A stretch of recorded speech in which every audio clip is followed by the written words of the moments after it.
los alcances de la situación policial de Ecuador, hemos invitado al general en situación de retiro, Vicente Álvarez Moreno, quien ha sido jefe de Estado Mayor de la Policía Nacional, es un oficial formado en la inteligencia y la investigación. Él fue inicialmente miembro de la PIP, antes de que se fusionaran a fines de los años 80 los tres cuerpos policiales que existían en ese momento, ¿no? La PIP de investigación, la Guardia Republicana y la Guardia Civil. General Vicente Álvarez, muy buenas noches. Gracias por estar con nosotros en RPP. Buenas noches. Gracias por la invitación. Naturalmente, el impacto que puede tener capturar una estación de televisión y pasar un mensaje de amedrentamiento a la sociedad es algo inédito, naturalmente. Pero yo quería preguntar, ¿cómo se explica que esos criminales avesados, audaces, se hayan quedado en el local el tiempo necesario para que la policía capture a 11 de ellos? ¿Y cómo es posible, qué consideración cobarde hay que hacer para que los mayores que han dirigido esta operación hayan hecho este acto junto a dos personas de 12 y 13 años, es decir, prácticamente uno de ellos niño? Sí, definitivamente llama mucho la atención que supuestamente delincuentes que pertenecen a organizaciones criminales hayan irrumpido en una estación de televisión y que no hayan previsto el uso de armas ni tampoco el uso de los rehenes para defenderse y poder salir. Es decir, o son inexpertos o han sido utilizados y también no han previsto una acción inmediata para poder salir. Es decir, ellos sabían que iban a ser detenidos porque tampoco han hecho uso de las armas de fuego. Eso es lo que llama, por un lado, la atención. Ahora, la delincuencia se ha generalizado en Ecuador y esto se está viendo con el empleo de menores de edad. Es decir, que son los cuadros que van supliendo y que van participando en las distintas acciones criminales en Ecuador. Por eso es que esto va generando un caos y genera pues un problema social. Eso es lo que está sucediendo. Ahora, ¿por qué se da ello? Las últimas informaciones ligan que esto es a raíz de la fuga del delincuente conocido como Fito, que es el jefe de una banda. De los choneros, así es. Entonces, esa banda está ligada al narcotráfico. Y obviamente, algunas hipótesis refieren de que toda esta sonada, todo este movimiento ha sido para cubrir su fuga, que podría ser cierta, porque también nosotros, evaluando la información, tenemos que tener en cuenta que si las organizaciones criminales le declaran la guerra al Estado ecuatoriano, tiene que haber una reacción y eso debe manifestarse en estos días. Tanto la Fuerza Armada como la Policía Nacional viene haciendo intervenciones y también el Ministerio Público y el Poder Judicial. Como bien acaban de dar la noticia, se ha dictado prisión preventiva para los mayores y a los menores dentro de las normas especiales, que es el tratamiento a los menores de edad. Entonces ya comienza la maquinaria del Estado a tomar esta situación. El Congreso también se ha manifestado y se ha unido, pero no esperemos esos escenarios de extremo. Lo que se requiere es la decisión política para que las instituciones del Estado, sea la Fuerza Armada y la Policía Nacional, se vean fortalecidas, se vean cubiertas en las necesidades para evitar estos escenarios de violencia extrema que se pueden dar. Definitivamente vienen días difíciles y esperemos que las autoridades de Ecuador sepan asumir con firmeza y energía el principio de autoridad que ha sido desafiado por estas organizaciones criminales. Y bien, la decisión que ha sido tomada por el gobierno en declarar estado de excepción, ¿no? Declarar también como organizaciones terroristas y para la aplicación y participación en apoyo de la Policía Nacional de las Fuerzas Armadas, ¿no? Ahora bien, por lo que usted dice, uno podría estar tentado de creer que estos 11 criminales armados que hemos visto con espanto en la televisión han sido utilizados por alguien aún más cínico que ellos y han servido para distraer y eventualmente favorecer la fuga de aquel que ha causado todo esto. La pregunta es, ¿cómo es posible que, si esa hipótesis fuera verdad, sea la manera de actuar de una banda organizada conocida de larga data? Usted mismo, tengo entendido, hace más de 10 años tuvo que enfrentarlos en Trujillo, hizo investigación, usted nos dirá los detalles, el año 13, cuando usted era jefe de Estado Mayor de la Policía Nacional, me parece, ¿no? Así es. En el 2013 yo era jefe de la DIRCOTE. que efectivamente se produjo una fuga del penal La Roca en Ecuador. Nuestro par de Ecuador hizo coordinaciones porque fugaron varios cabecillas a distintos países, no solamente al Perú, sino también a Colombia. Y ante la amenaza de ejecución de acciones ilícitas, se comenzó a trabajar desde el punto de vista de inteligencia para la ubicación y captura. Logramos ubicar tanto en Trujillo como en Piura y en Lima la presencia de estos cabecillas y se ejecutó las operaciones en forma coordinada con la policía ecuatoriana y logramos capturar a uno de los cabecillas de los choneros en el 2013. ¿Capturado y sentenciado? ¿Ha sido condenado? Los capturamos y fue expulsado de Ecuador inmediatamente para cumplir las sanciones legales. O sea, ya hace 10 años. Y los choneros estaban presentes en el Perú. Claro, así es.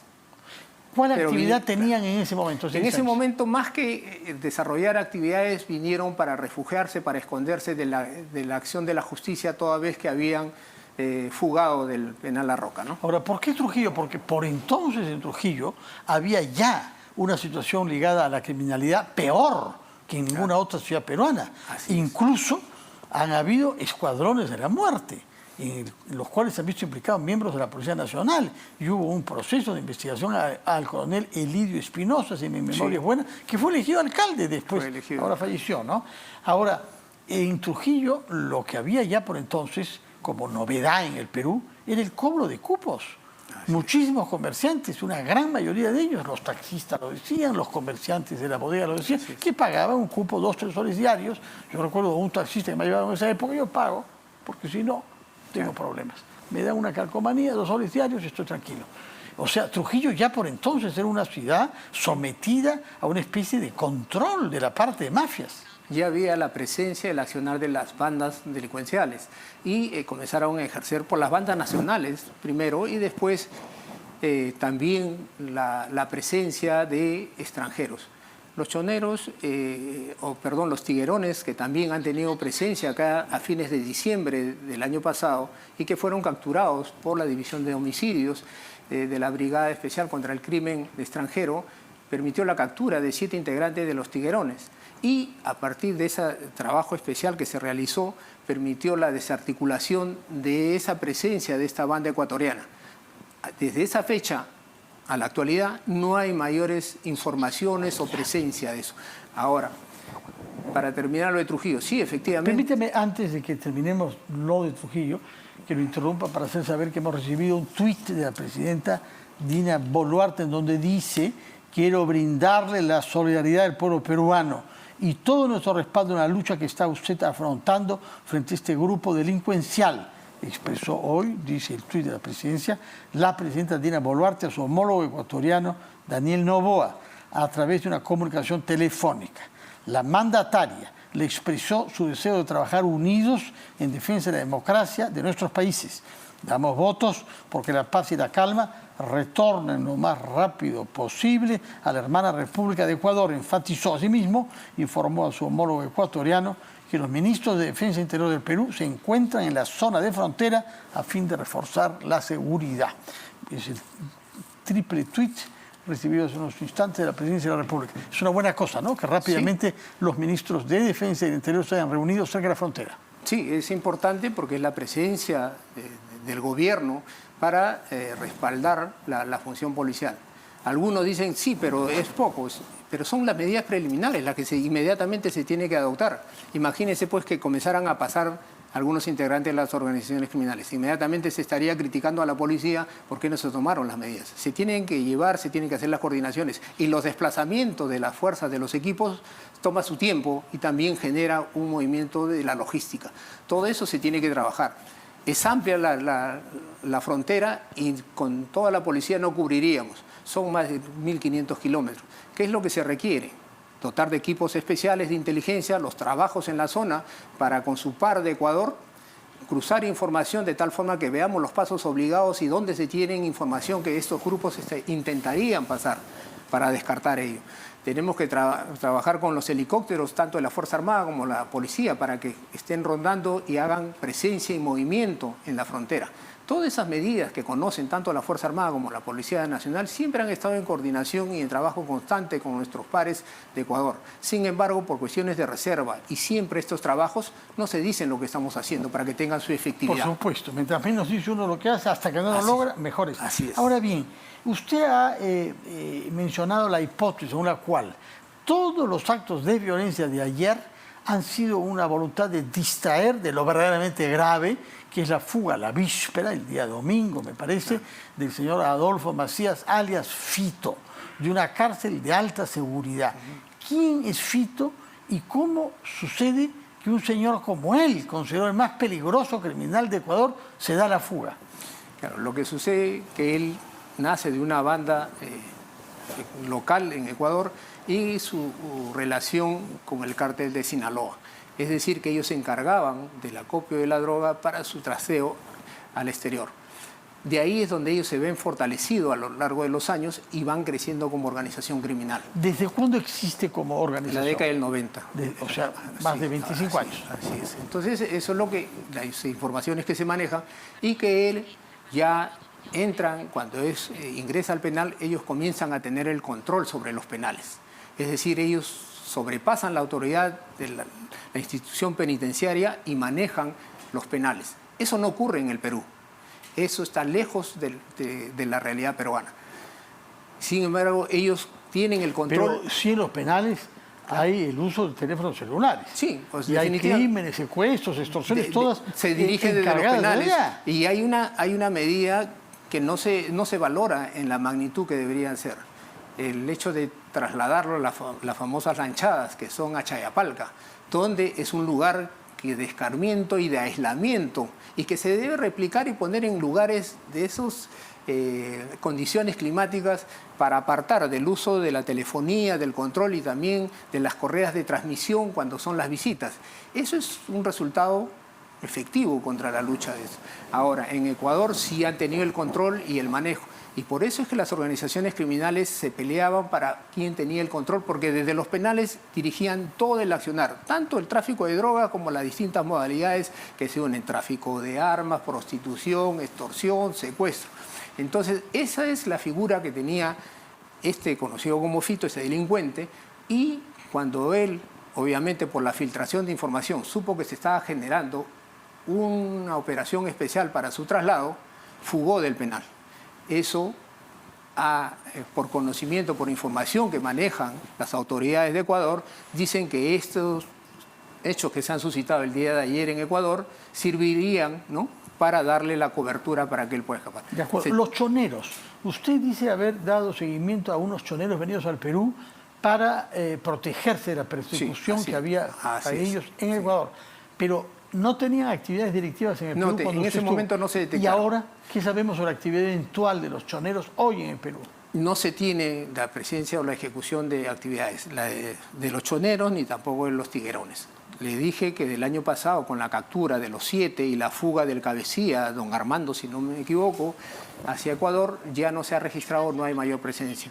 Consultado con algunos oficiales de la Policía Nacional, corroboran esto. Y esto es por el gran trabajo que ha hecho la Dirección de Investigación Criminal, vale decir, de esta brigada contra el crimen extranjero. Es decir, han trabajado y han logrado. Hay 4.600 internos extranjeros en los penales a nivel nacional. De esos son 3.500 son venezolanos. Entonces, y 40 son cabecillas. ¿Qué quiere decir? Que sí ha habido un trabajo de parte de la policía y sobre todo la policía especializada. Tiene que ver con las investigaciones. Porque ¿quién es el que tiene que enfrentar Pero 3.000 venezolanos detenidos en cárceles peruanas, ¿eso produce un impacto para que se reduzca la criminalidad en el Perú? Es un paso importante, pero no es lo suficiente. Todavía, ¿qué es lo que pasa? Las organizaciones criminales las estamos golpeando, pero a nivel de cabecillas. Lo que tenemos que trabajar más para golpearlos a nivel de la estructura de la organización. Usted recordará, en la lucha contra Sendero Luminoso no bastaba capturar a los líderes o a los cabecillas, había que golpear la estructura. golpearlos donde operaban, golpearlos en el financiamiento, golpearlos en todo su capturar al brazo. jefe, finalmente, al jefe, Claro. y sin disparar un solo Así es. tiro. Lo que pasa es que estas son facciones que vienen desde el extranjero y acá tienen representantes o cabecillas que se están moviendo. A la caída de ellos, ¿no?, asume el que le seguía o el que Ahora, está libre. ¿hay conexión entre la banda ecuatoriana de los choneros con bandas peruanas? Hasta este momento no hay una información que se maneje así. ¿Y qué porcentaje de la coca que se produce en el Perú puede salir, la cocaína, puede salir por Guayaquil? El mayor porcentaje que sale vía Ecuador es de Colombia. Ese es lo que se maneja. De Perú salen a través del puerto del Callao, a través de Piura, a través de los vuelos clandestinos en las pistas, y es el mayor porcentaje que sale. La mayor cantidad de droga que es utilizado o vía Ecuador es proveniente de Colombia. De acuerdo. Dígame una cosa, ¿qué sucede en el Perú cuando la policía asesta un golpe eficaz contra el liderazgo, contra los jefes de una banda criminal organizada y se captura a los jefes? ¿Qué pasa con los miembros, con los segundos mandos y terceros mandos de ese tipo de banda? Acá ocurre dos cosas. La primera, todo delincuente siempre evita ser identificado. ¿Por qué? Porque una vez que es identificado sabe que lo van a perseguir y está buscado. Entonces, o se va o asume el cargo de líder y conduce esta organización de los que quedan. Se reorganiza y comienzan a operar, salen del lugar donde fueron golpeados y buscan otro lugar para seguir operando, bajo otras condiciones, bajo sus medidas de seguridad, o hay un desplazamiento hacia otra zona de acá del país. Pueden ver los lugares, como usted bien lo ha dicho, en Trujillo, que las condiciones de la minería ilegal son convenientes para las actividades ilícitas, para ser explotadas por ellos y asumir el control y el dominio y el cobro, porque es bastante llamativo y lucrativo desarrollar en los lugares donde hay la minería ilegal, ¿no? Lo hemos visto en Patas. Estamos todos naturalmente conmocionados por lo sucedido en el Ecuador ayer, pero no basta con la conmoción. Hay que tener un plan racional, frío, técnico. ¿Disponemos de ese plan? ¿La Policía Nacional y el Ministerio del Interior han sido capaces de elaborar un plan en donde se haga uso de nuestros recursos tecnológicos, de nuestros equipos, de nuestros valores humanos y también de la capacidad de inteligencia de la policía? Sí. Dos cosas. La policía siempre ha estado al nivel de las circunstancias cuando lo han requerido. En el tiempo del terrorismo, la policía especializada ha logrado la derrota y la captura de los principales dirigentes, como es Abimael Guzmán. En el tiempo de los asaltos a los bancos también se contrarrestó y se viola. En el tiempo de secuestros también. En el lado del tráfico de drogas, de igual manera. ¿Qué quiere decir esto? Que aún con los grandes problemas, con las grandes limitaciones, se obtienen importantes trabajos, logros y éxitos. Pero eso no es suficiente. Siempre trabajamos de corazón y por vocación. La policía requiere en este momento del apoyo y la decisión política. No esperemos llegar al escenario extremo de Ecuador para que las autoridades políticas miren y digan, necesitamos darle a la policía. No se trata de darle cuando estamos con la soga al cuello, se trata ahora de fortalecer a la policía. ¿Qué denominador común tuvo el éxito en todos los casos que yo le he dicho? La policía de investigaciones. Porque ¿quiénes van a luchar y van a enfrentar y afrontar esta situación? Pero usted contra las entró a organizaciones la criminales? PIP. Años después ya no había PIP, se había fusionado. Así es. Y habían algunos que se especializaban en inteligencia. 30 años después, ¿qué resultados ha dado eso? ¿En qué estado se halla los oficiales especializados en inteligencia de la Policía Nacional? Para que se hagan una idea, el general Óscar Arriola es la última promoción de la procedencia de investigaciones. ¿Qué quiere decir? Que los cuadros que se han formado han sido, por el trabajo, se han formado en los usos y costumbres en las distintas unidades, con cierta formación, pero no con el rigor que se tenía antes, porque son 4 años que teníamos nosotros en las distintas áreas jurídicas, de investigación, de criminalística. Con todo este conocimiento salíamos sin a la usar calle. uniforme, ¿no? Sin usar Vestidos uniforme. de civil, sí. Porque Y con las medias blancas, dicen algunos. así es, que te lo recuerda. Porque ¿qué cosa es ser investigador? No es el que sale formado en derecho, cuál es el delito, el tutelar de la acción penal, no. El investigador es aquel que hace un diagnóstico, cuál es la situación, conocer qué delitos, cuál es la modalidad, quiénes son los delincuentes que operan, cuál es la organización criminal. Es decir, yo me mimetizo en la zona y trabajo y sé mi planificación, mi organización, sé operar, sé de estrategia, sé de táctica y sé de operaciones. Pero ahora, además de lo que se estudió en su época, hay el mundo digital y la telefonía móvil que no existía. Definitivamente. Y eso es el complemento para reforzar y fortalecer lo que es la policía de investigaciones para darle el valor. Siempre hay dos funciones importantes en la policía, la de prevención y la de investigación. La de prevención, con todas las limitaciones que tiene, viene haciendo sus mejores esfuerzos para trabajar. Falta para hacer frente a estas bandas y organizaciones criminales, para no llegar al extremo de Ecuador, trabajar y dotarle de todos los medios a la función de investigación, la criminalística, el avance tecnológico, darle los medios, porque no solamente se trata de dar carros para el orden público, sino también para la investigación, para la inteligencia. Los resultados importantes. Hoy en día podemos decir que la función importante que ha hecho la policía hasta el momento permite estar, ¿no?, distantes, pero no nos conformemos o no nos confiemos. No, por supuesto, porque tenemos que trabajar. Porque ¿cuál es la decisión seria política? Así es, tenemos que formar los cuadros, tenemos que prepararlos. ¿Cuántos investigadores hay hoy en día? ¿5.000? De 130.000 efectivos policiales, o sea, solo 5.000 son investigadores. Se han reducido porque no hay la formación. Entonces, ese conocimiento, esa capacitación, por eso es que nosotros tenemos un principio, una máxima: se investiga para detener, no se detiene para investigar. Nosotros estudiábamos interrogatorio y cómo convencer a los que estaban involucrados, porque para que colaboren eficazmente, pero para que colabore bien. No es que él me diga lo que le conviene, ni tampoco lo que yo quiero escuchar. Nosotros investigamos para llegar a la verdad, para esclarecer los hechos, para identificar y capturar a los detenidos. Hay otros temas sobre los que quiero preguntar. Uno de ellos es la declaratoria de conflicto armado interno que ha hecho el presidente Daniel Noboa. Ese concepto a veces no se entiende bien en el Perú y hay algunos que lo toman a mal, ¿no? Sí. ¿Cómo lo interpreta usted? Dado que tiene formación jurídica también usted. Sí. ¿Qué es lo que sucede? Esa declaratoria de conflicto armado interno también lo hizo Colombia. Y eso le faculta y tienen que aplicar el derecho internacional humanitario. Eso quiere decir en una conflagración entre dos fuerzas. Ahora, en el Perú, cuando estuvimos en la época del terrorismo, no aplicamos eso, sino aplicamos los derechos humanos y fue declarado como un delito, el delito especial, el delito de terrorismo. Y lo combatimos como tal. Y siempre con la observancia de los derechos humanos. Y eso a nosotros nos dio éxito. Recuerde que la policía peruana tiene ese gran logro de haber avanzado y derrotado y capturado su cabecilla del terrorismo, cosa que no lo han logrado otros países que tienen mucho más avance que nosotros. ¿Por qué? Con inteligencia, con esfuerzo, con sacrificio y por la vocación de servicio. O sea, nos hemos entregado a este trabajo. Entonces, en Ecuador eso les permite también que la Fuerza Armada ingrese a esto, por eso es que dicen que le hemos declarado la guerra al crimen organizado y participa en la Fuerza Armada. Eso le permite. Obviamente eso no es una licencia para ir contra los derechos humanos, para cometer atrocidades o delitos de lesa humanidad.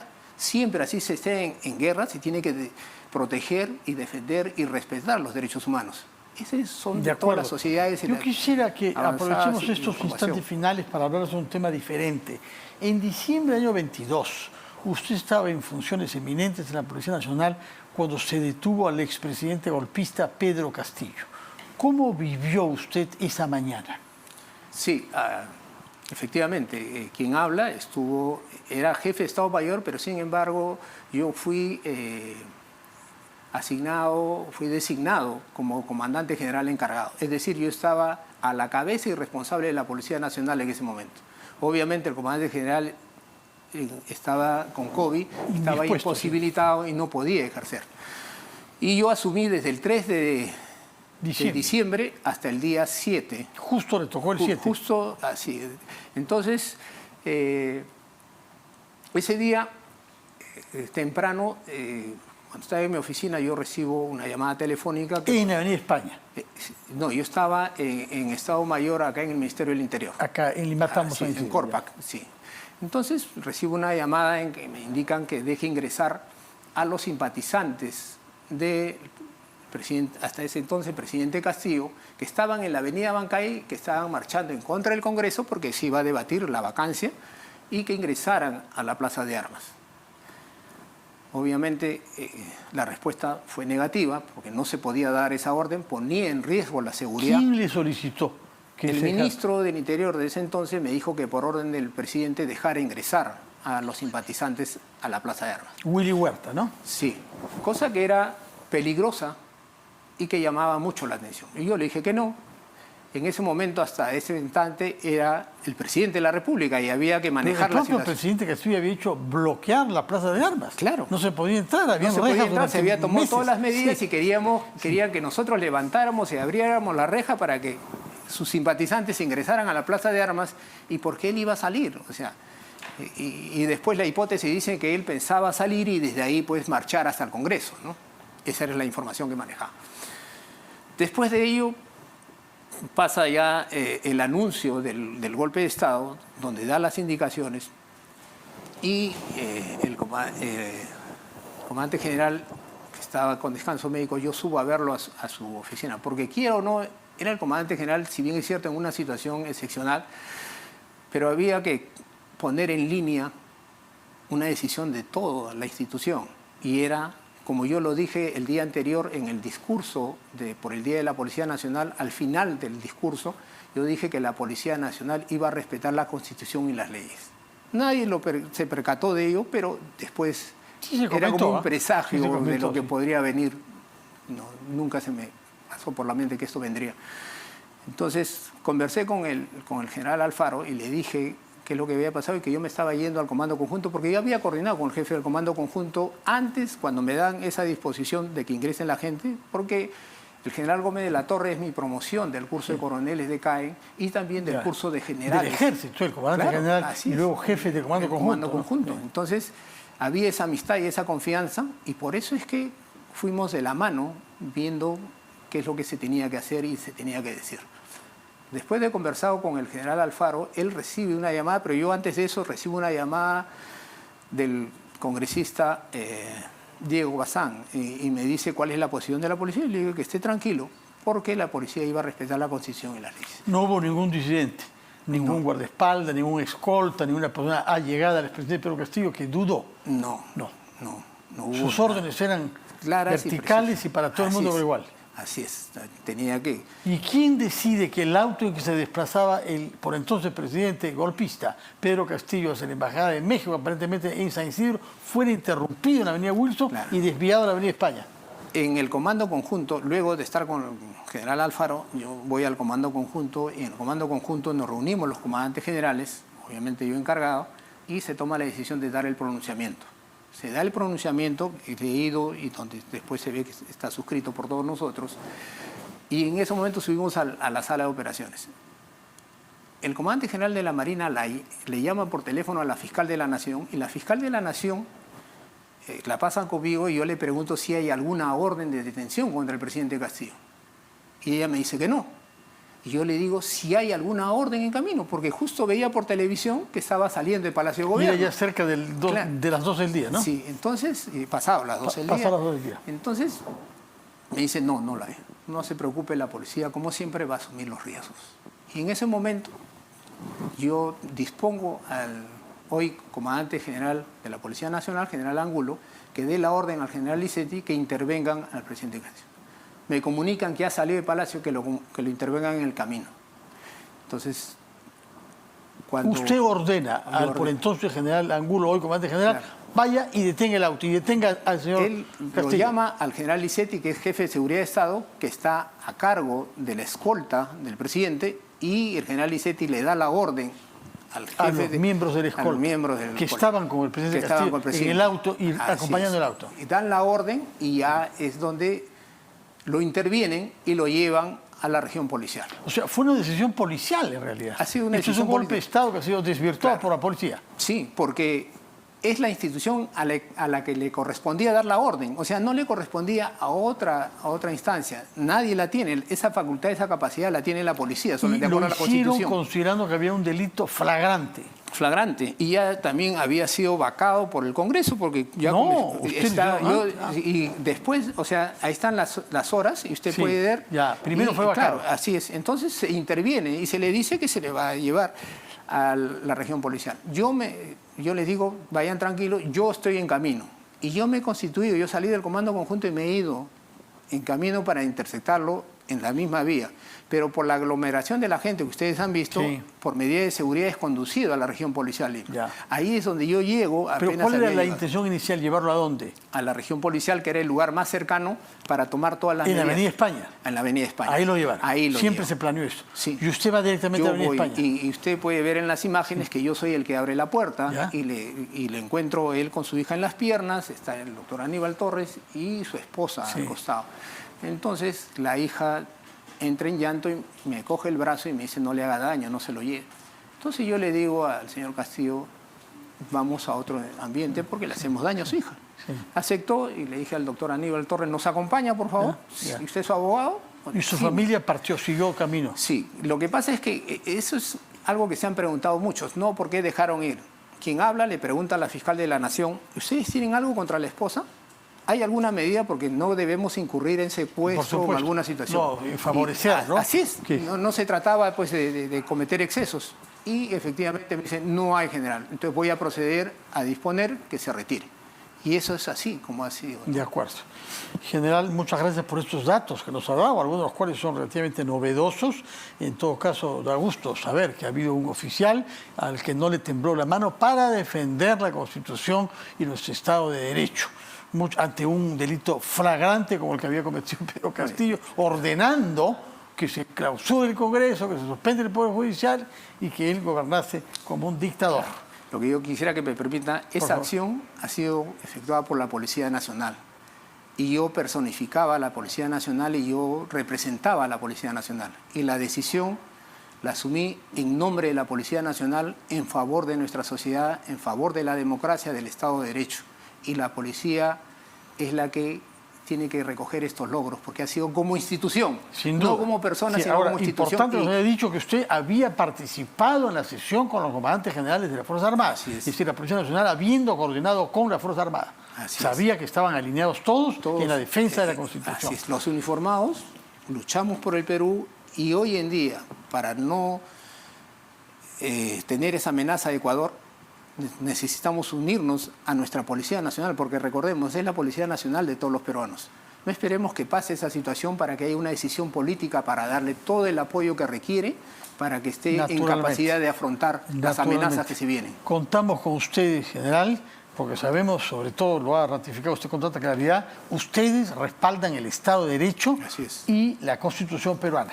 Muchas gracias y felicitaciones por su trabajo como general de la policía y muy amable de haber venido acá. Es la primera vez que lo oigo hablar con tantos detalles, de manera que espero que no sea la última, que de vez en cuando nos venga a visitar para permitirnos comprender las cosas que pasan con más claridad. Ha sido el general Vicente Álvarez Moreno, que se desempeñaba como jefe de Estado Mayor y encargado de la Comandancia General cuando Pedro Castillo intentó dar un golpe de Estado contra nuestra democracia. Vamos a hacer una pausa.